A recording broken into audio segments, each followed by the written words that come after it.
Live from Austin, Texas, with host Rosie Newberry. Local trends, shopping, and more. This is Studio 512.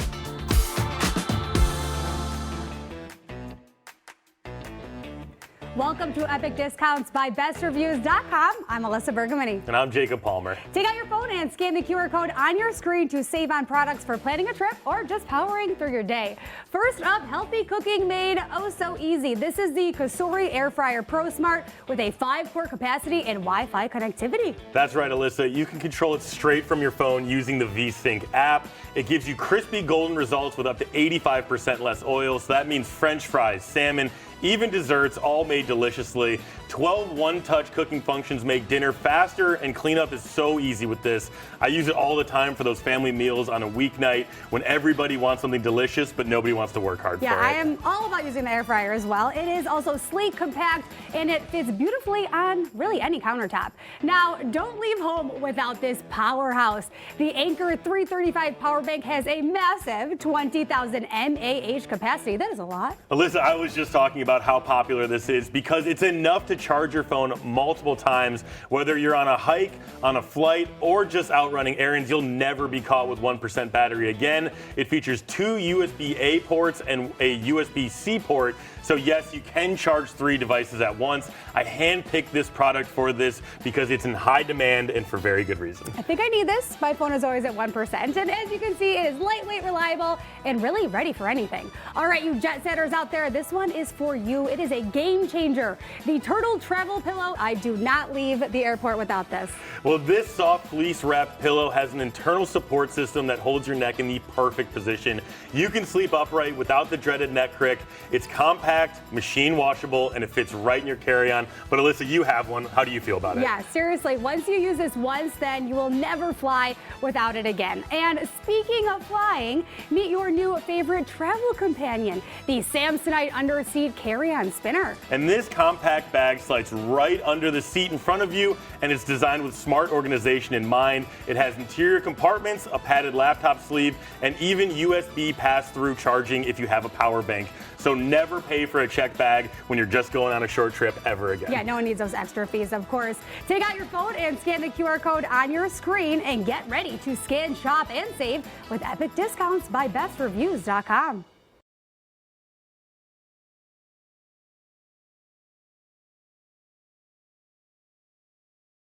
The following portion of Studio 512 is sponsored by Idea Public Schools.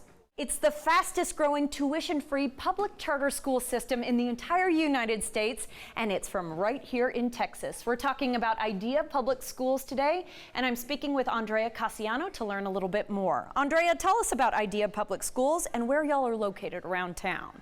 We are located as far north as Idea Round Rock and as far south as Idea Kyle. We are a school of tuition-free schools that provide academics for our kinder through 5th grade students in academy and 6th grade through 12th in college prep. Let's talk about what Idea offers our communities, starting with y'all's unique curriculum. Yeah, so we are a College for All charter school network.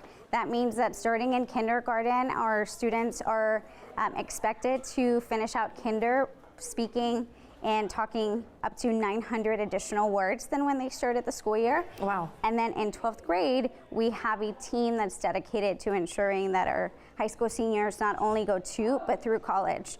We have road to and through college teachers, we have college counselors, directors of college counseling, and so everything that we do is always with the end in mind, which is to ensure that our students are successful in college. Let's talk about hiring, by the way, because not only do we want great students here, great learners, but we also want to bring in the best of the best as far as teachers are concerned, and you have about 3,000 teachers that you oversee and or hire during this period of time. So let's talk about what you're looking for.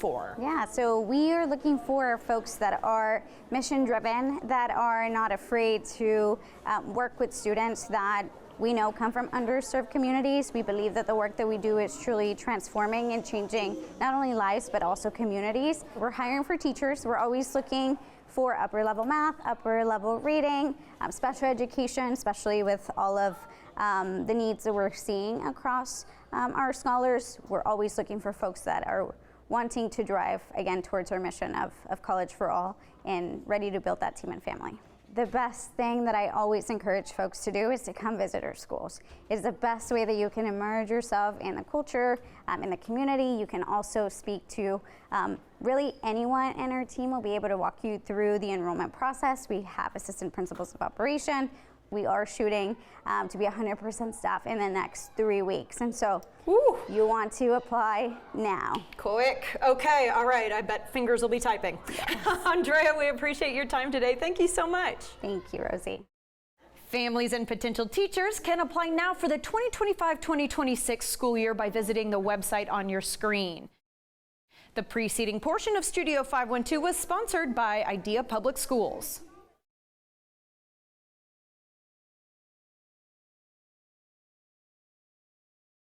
The following portion of Studio 512 is sponsored by Wendy Bar Beef and Wendy Bar Ranch. Hey guys, if you're looking for a gift to seriously impress Dad this Father's Day, we've got something that's perfect for the grill. Michael Klein, the owner of Wendy Bar Beef and Wendy Bar Ranch, has locally raised 100% Black Angus beef, and he's here to tell us more about his offerings. And Michael, the first thing I'd like to do is dig into your personal history just a little bit. Tell us about, coming from Gillespie County, how many generations y'all have been out there, and Wendy Bar Beef and Wendy Bar Ranch. I'm a 6th generation Gillespie County, not just Texas, but Gillespie County. My ancestors came here in the 1840s and 50s from Germany, and they all stayed right there. So I live in Austin right now with my wife, but we have a ranch in Stonewall. That's where our ranch is. We do genetic testing of our animals for marbling and tenderness, and we've been doing that since 2001 and 2004. So we've been doing it for decades. And once you do it for that length of time, and you keep selecting for marbling and tenderness, after a few decades, you get some really well-marbled, tender beef. And that's what we've been doing. And we raise all our own cattle. We don't buy any cattle from anybody else. We're 100% Black Angus. Okay, you have a bit of a funny story, and it pertains to checking how you're doing versus everybody else, and it turns out the answer is pretty darn well. Yes, well, this has been several years ago, and I just saw in an agricultural publication that there was a state contest up in Kansas City, Missouri. And it was the American Royal Steak Contest. And so the guy that worked with me at the time, I just said, Andrew, let's just go get 3 ribeyes out of the freezer and send them up there and see where we are. And lo and behold, to our surprise, when the results came back, we came in 4th place nationwide. It's a blind tasting, and there's entrants from all over the country. But we beat everybody else in the state of Texas. I'm going to ask if you use commercial chemicals in your operation, but my first guess is going to be that you don't. We use virtually none.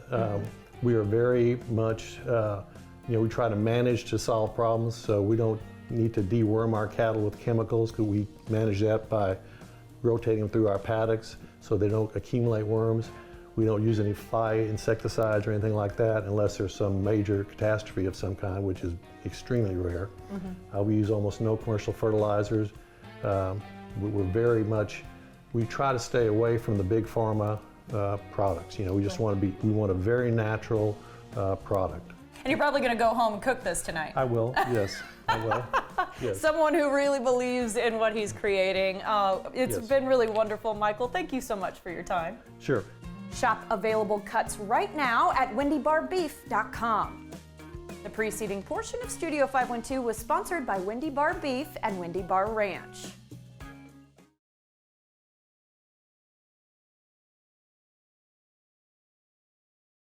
Hey Austin, our animal shelters have been facing chronic overcrowding for over a decade. Our shelters need your support now more than ever. Let's visit the shelters and see how we can help these animals find their forever home.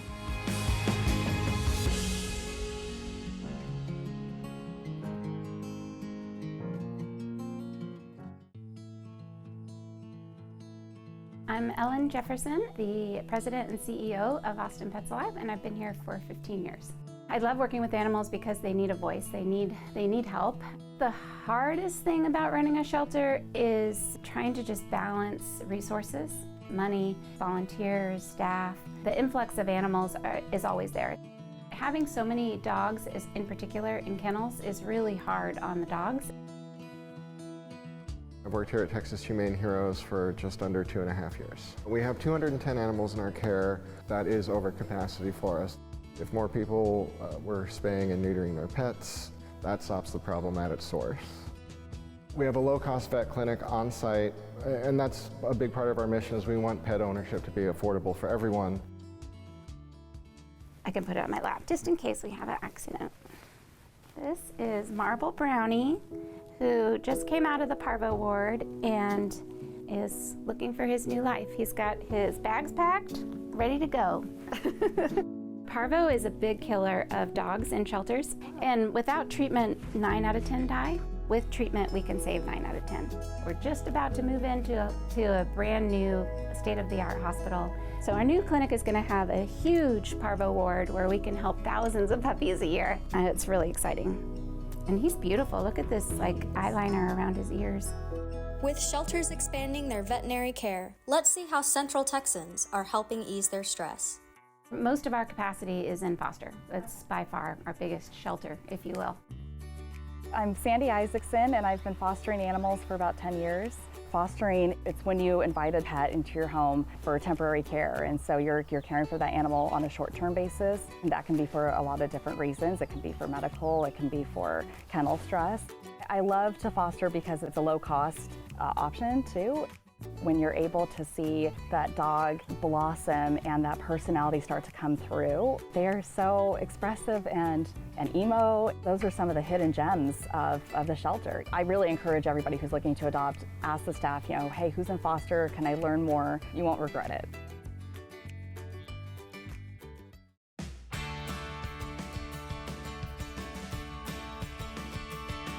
I'm Sherry Soltis, and I'm the founder and CEO of Service Dogs, Inc. We adopt from animal shelters throughout Texas. We have at least 10 shelters where these dogs come from. Probably over the 40 years, we've probably rescued and trained over 1,000 dogs.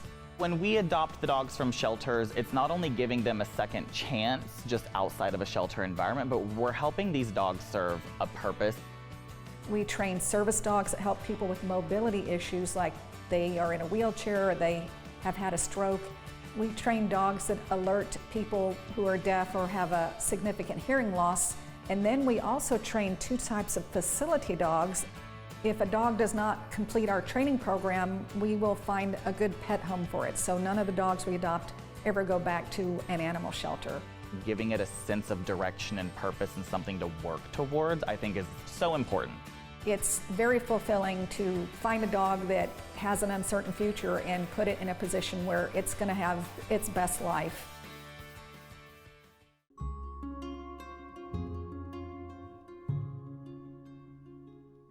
I am the founder of Safe in Austin. I've just always been an animal lover in general. There are somewhere around 220 animals if you count all the chickens, which I definitely do. Dogs, cats, guinea pigs, rabbits, tortoises. We have exotic birds, a hamster that has seizures. We have a one-eyed hedgehog. All of my animals have come from just incredibly, vastly different things. We have dogs with broken spines and things like that that we've taken from other rescue groups, wanting to avoid euthanasia with animals that have missing limbs. The children that come here are all significant trauma survivors or have some kind of special needs. The circle of healing that happens between the animals and the kids it's really kind of magical. The animals do most of it. Y'all have fun? Yeah! I have some pretty cool babies here, don't I? Yeah! If we teach children how to take care of animals, then we can get out of this place that we're in right now, where every shelter is overflowing and everybody's being euthanized left and right. Make the difference in them, because they're the ones that are going to change it in the future. We are greatly impacting the animal rescue community by showing them what it looks like here, making them a part of it, and then changing it for the future moving forward. I think animals are really important in our lives. Pets have no judgment. They're not going to disown you if you do anything. It opens up so many doors to be able to communicate and be part of the community. One of the happiest days here is when we bring a dog home from a shelter. You just look at the dog and you say, you're going to be safe and loved from now on. And it's not entirely in our imaginations that the dog understands that and appreciates it too. There's a real personal, just sort of connection that you have with a dog or a cat. They think so much of us. There's something very humbling about, wanting to be the person that my dogs think I am. All shelters, every shelter, the shelter closest to you right now needs help. Come to events. The more people that come, the more money we raise, and that all goes straight back to the animals. But maybe you're really good at website building, or you're really good at photography. Take photos of the shelter pets. All that stuff really does wonders. Support our shelters today by donating, fostering, and volunteering. Come to events. Spread the word. Life is so much better with a pet in it.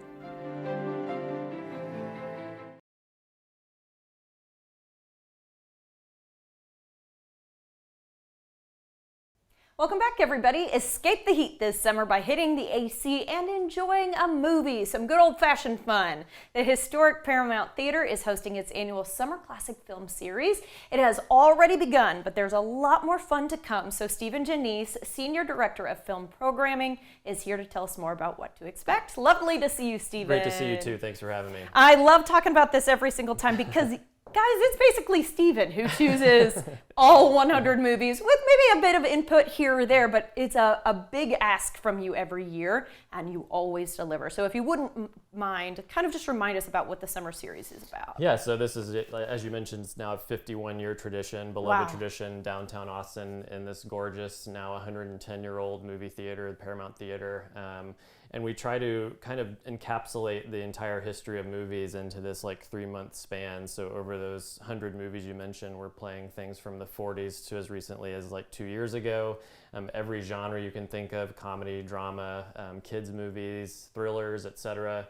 And so my biggest goal is to try and have 3 to 4 things on there that every person would be interested in. I want you to look at that lineup and circle 3 things and be like, I have to attend these things. And there's going to be a specific category coming up towards the end that is I am tick, tick, tick, tick, tick, you've got me on. But if you wouldn't mind, let's talk about 70 millimeter versus 35 millimeter, because this is officially outside of my comfort zone as far as what I know about movies, but you have 3 rare 70 millimeter presentations. Yeah, so 70 millimeter is kind of the big on actual celluloid film format that has kind of been rediscovered lately. Oppenheimer was released on 70 millimeter, so a lot of the filmmakers like Christopher Nolan, Quentin Tarantino are really big on pushing this format. Just the grain and kind of the texture that you get on film is just different from digital and kind of adds to that unique experience of seeing a movie in the movie theater. So this year we're playing a new 70 millimeter print of North by Northwest, classic Hitchcock movie. Phantom Thread, starring Daniel Day-Lewis, directed by Paul Thomas Anderson. They both have new movies coming out this year, and those are always big events for film nerds. And then we got 2001: A Space Odyssey, which we play almost every year, and that is in particular a movie that you kind of have to see in a theater with a huge crowd. There's an intermission. It's just kind of that old-fashioned movie-going thing, and to see it on 70 millimeter film is a real treat.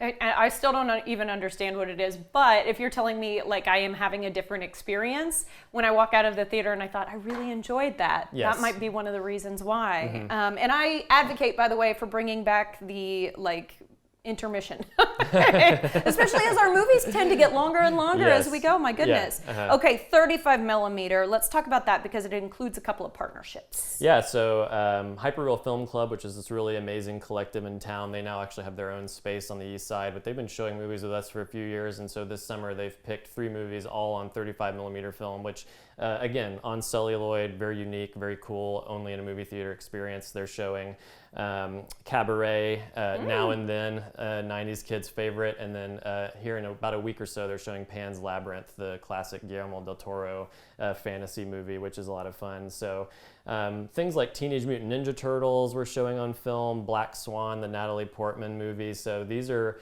again, movies that maybe you've seen at home on Blu-ray or on TV, but seeing them in this format in a movie theater with a bunch of people is really special. Oh, Now and Then is sticking with me. I love that movie. Okay, there is a family film series. So yes, Pan's Labyrinth could be a little bit scary.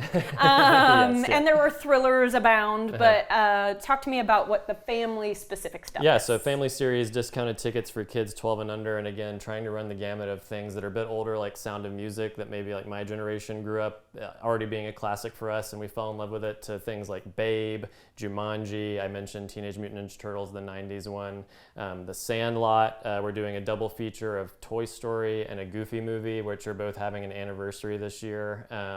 So again, trying to like introduce kids to movies that maybe they aren't, rewatching 9 million times at home, something a little bit unique that parents maybe grew up with and they can share with their kids. And I think of everyone, kids love the Paramount Theater experience the most. Just the idea that there's this balcony you run up the stairs and sit at, and we've got a curtain that opens and closes. It's just one of those things that I think helps kids fall in love with seeing movies at the movie theater, and that's why we love doing that series. Yeah, that's what you want. Is you want to get them in young, let them fall in love with movies. Yes, we want to create the new generation for sure. Exactly. Okay, and then so I feel like I've heard a couple of them mention, we've met the gentleman from The Sandlot, and I will say that the guy who plays Porter or Ham or whatever his name is, still hilarious in real life. He was awesome. I really adored him. Okay, but 90s kids, special shout out for anybody who grew up in the 90s, because there are some special movies. Yeah, and I mean, that's the interesting thing about my job is, when I started, people would say that movies from the 80s and 90s shouldn't be considered classics because they're too new. But time We're getting has older. passed, you're telling me.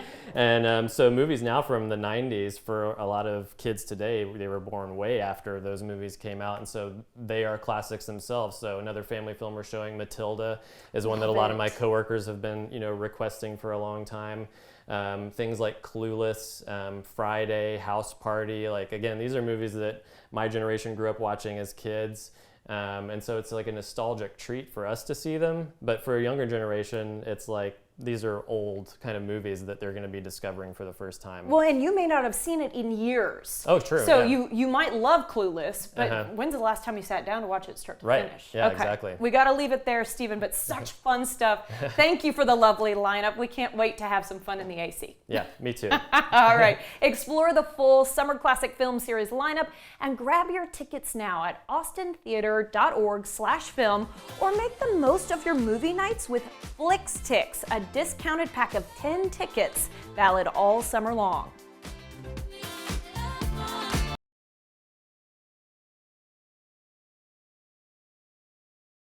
Welcome back, everybody. Are you looking to become maybe a better guitar player, try something new, or maybe just make some new friends? Mandy Rowden, founder of Girl Guitar Austin, created a space where women can expand their musical talents and their social circles. She's here to tell us more about her group and what exciting happenings are coming up. Mandy, good morning. Hi, thanks for having me. We were talking off camera. You have had this business for a long time. It came from you coming to Austin from New York and saying, uh-oh, I need to make some money. It's true. It's true. I think the best creative ideas come out of desperation sometimes. And it's true. I had moved back here from New York City, and I was broke, is kind of a common story. And I started a women's guitar class on a whim, and that's been just over 18 years now, and we're going strong, and I've got a really amazing business on my hands. That's amazing. Why women specifically? That's a really good question. I had been asked before to put together a women's guitar class, and it wasn't something I felt really strongly about, but it just seemed like an obvious thing to do at that time. And at the moment, I did not understand how powerful it is when women get together in a creative way. Aww. I learned that after I started this business, and I've been just constantly blown away by it all the time. And so we've just stuck with it. For some reason, I'm no man hater, but there are really beautiful things that happen when all of us get together and work on stuff, and we just run with that. And it's been a beautiful evolution. Oh, I love it. And not only that, a beautiful turn on the dime, because once COVID happened, obviously in-person music lessons had to change. And you said you started picking up students from all over the world. Right. It was the weirdest thing. It kind of did us a favor in that I don't think I would have tapped into that without the pandemic. But it's true. We pivoted to Zoom. All of our classes happened there. And then I started to, I had students in Europe and Canada, Asia. It was really, really cool. So, even now that things are semi back to normal, we still have Zoom classes happening, and it's pretty amazing. That is cool. And hey, if you live here in Austin, you don't have to fight traffic. You can just come in, tune in, to use a term, from your house. So let's talk about what you do offer as far as like lessons and classes and all that sort of thing. Right. The heart of Girl Guitar is acoustic guitar classes where we have groups of women come in and we work on various levels of songs. Everything from being a total beginner, like you've literally never picked up a guitar before, through pretty advanced players. And we learn, we work on stuff together, and every class ends with a showcase, which is a really exciting thing and a fun motivator, because as adults we won't always actually practice. It's so true. We kind of mean to practice, and then time passes and we constantly disappoint ourselves. But then if we have like a date on the calendar where we're on stage and our friends know about it, then what do you know? We sure do work harder. You're right. A little bit more motivation there. Yeah. So I did want to ask about what a class looks like specifically for very beginners, because you have openings right now for people who have never really picked a guitar up. Absolutely. And I should say my family is very musical. We have lots of guitars in the house. I've never touched one. Really? Yes. Yet. So right, maybe so. Talk to me about what a class looks like. Well, one of my favorite classes to teach is the total beginners, because it's really fun to watch them go from thinking they can't do something to realizing they actually can. So we start with the most basic things: how to hold it, how to tune it. And then most of the class consists of learning some basic chords, which I think people would agree that learning the chords is not very hard, but it's switching between them seamlessly. That's what we spend a lot of time on. Your fingers moving up and down. Just muscle memory. It's like easy to understand, but still takes time to sink in. So in the context of like fun, cool songs that everybody knows, we'll practice these chord changes, and it's really basic stuff, like often just two different chords happening, and we're just spending time like literally trying to get our fingers to move faster, but we're playing Alabama Shakes or Wilco or something just fun that everybody recognizes, and we're having a great time. And it's very, very encouraging. And everybody's kind of messing up together, which takes the sting off of feeling like you're the one who's in a one-on-one lesson. Yeah, absolutely. Yeah. It's not so bad to feel fumbly and stupid if you all feel fumbly and stupid together. Then it's kind of exciting. I like that. And and then you're kind of bonding with the people around you and looking forward to seeing them all next week, kind of thing. All right, so speaking of the showcase that you mentioned, you do have one coming up. We do. So people have been practicing at home for a while. What can we expect? Well, this is going to be a really exciting one for us. We've worked for a long time with the world's famous Antone's nightclub, and that's where we'll be playing on June 29th, which is super exciting for anybody. Antone's is a dream of a stage to perform on. But then you look at somebody who a month ago had never touched a guitar, and then they're going to get to kind of live out this rock and roll fantasy by playing on stage at Antone's with a really supportive crowd of all of our friends and our families and our supporters, and it's just like a dream come true. It's a little rock and roll fantasy. Yeah, they want you to do well, and it's a historic historic place to be playing, so you can say, I rocked Antone's. Yeah, and one of my favorite parts about it is people think that they could never do this, and after they have, it often sparks this idea of like, well, I wonder what else I could do. And that, to me, is a big part of what it's all about. Okay, we don't have much time left, but if I can give you just 20 more seconds, the Texas Women's Songwriter Fest is coming up, and you are the founder of that. Can you just give me a brief idea of what to expect? Absolutely. September 19th through 21st in beautiful downtown Lockhart, Texas. We have over 50 Texas women songwriters coming together with headliners Rosie Flores, Tish Hinojosa, Sarah Hickman, Kimmy Rhodes, and Pauline Reese. It's going to be amazing. There's never been anything like this. Never been anything like it. Ages 16 to 77 playing. Oh, yeah, and we've got a watch playing as well. We really appreciate your time today, Mandy. Thank you so much. Having me. All right, guys, you can sign up for classes, workshops, and a whole lot more today. Follow online at Girl Guitar Austin on Instagram. You can also head to the website to learn more, girlguitaraustin.com.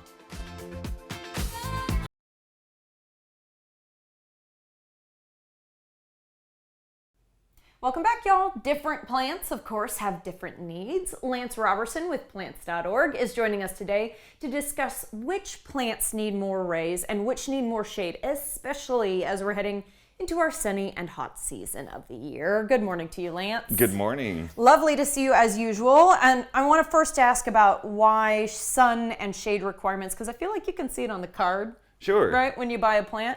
Why are they so important? You know, it's really, the way to say, I like to say, is that's the energy that grows the rest of the plant. The sunlight is really what it needs. But think of it more like if you're a baker. It's the oven for the baker. It's going to be able to put the ingredients together, the water, the nutrients the plants get from the ground, and kind of put it together so that the plant can use it. Too much sun, and basically that oven runs when it doesn't need to, and it damages the plant. We see it as leaf scorch and other things. If shady plants get too much sun, if it doesn't get enough, it just can't put the ingredients together, and it's never going to grow, it's never going to flower and do all the things that we want the plants to do when we have them. Thinking about it as an oven makes so much sense. Thank you for making that very easy for those of us who don't know anything about plants.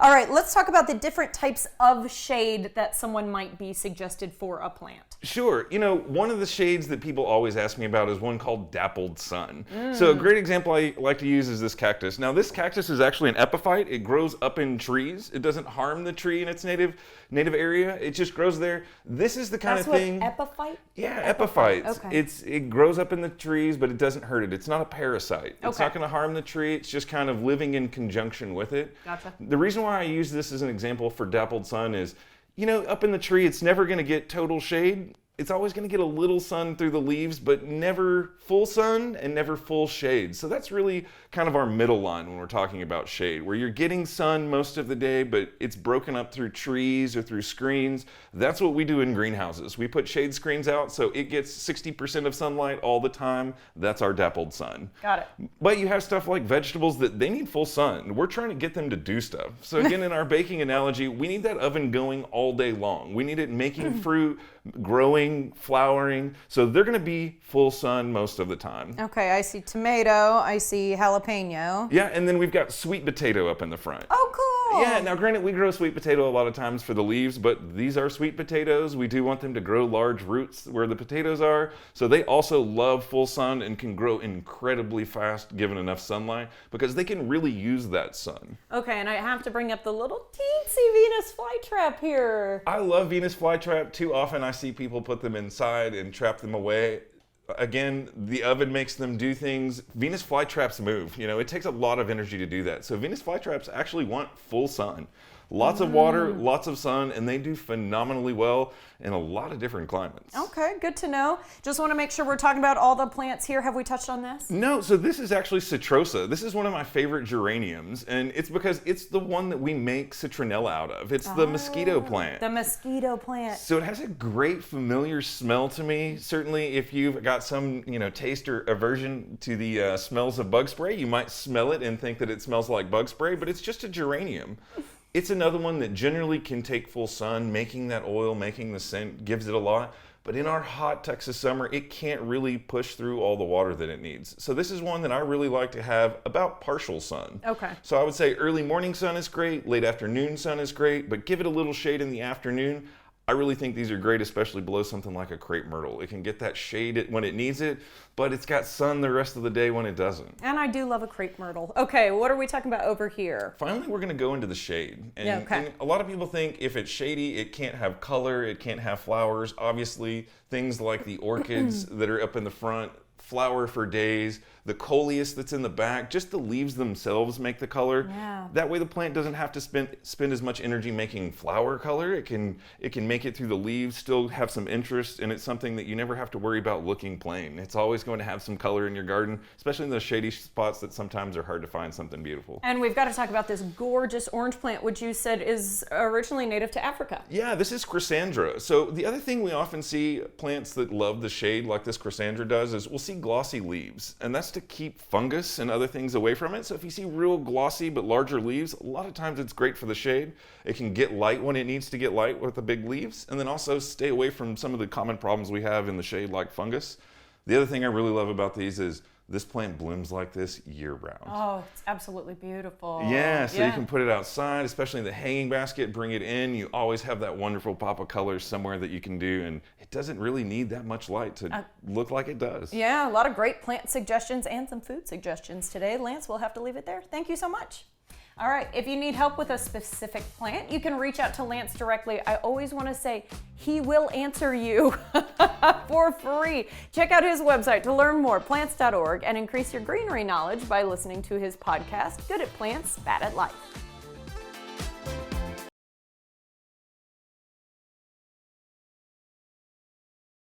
The following portion of Studio 512 is sponsored on behalf of Visa by Tips on TV.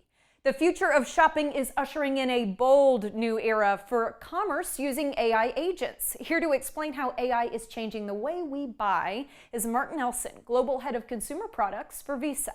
Hi, I'm Mark Nelson, Global Head of Consumer Products for Visa. I'm really excited to be here to share more about a new initiative that we announced at Visa's Global Product Drop event. And this is going to transform shopping. It's called Visa Intelligent Commerce. It lets people shop and buy with AI. Visa can now empower AI agents to deliver personalized, secure shopping experiences. And right now, millions of people are already using AI to find things online, but it really stops at completing a purchase. And that's because payments are really complicated and it requires a lot of trust and security. And that's Visa's specialty. So we're partnering with top AI technology companies like OpenAI, Microsoft, Perplexity, and many more to enable payments within their popular AI models. We're making it possible for AI agents to browse, select, manage, and purchase on a consumer's behalf, safely and securely.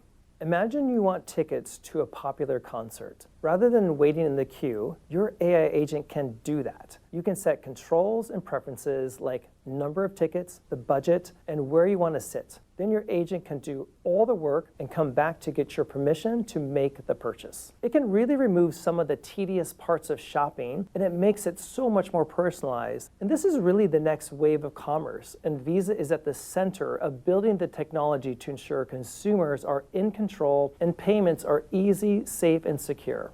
Check out our latest AI innovations at visa.com. The preceding content segments during Studio 512 were paid for by Wendy Bar Beef and Wendy Bar Ranch, Idea Public Schools, and ZipRecruiter. Hey, we are happy to be able to offer you some help if you're out there searching for jobs. KXAN has partnered with ZipRecruiter to help you find thousands of job openings in Austin and around the country. Just go to kxan.com/jobs where you can search thousands of new postings every single day. Check it out right now and get started on the path to your next career.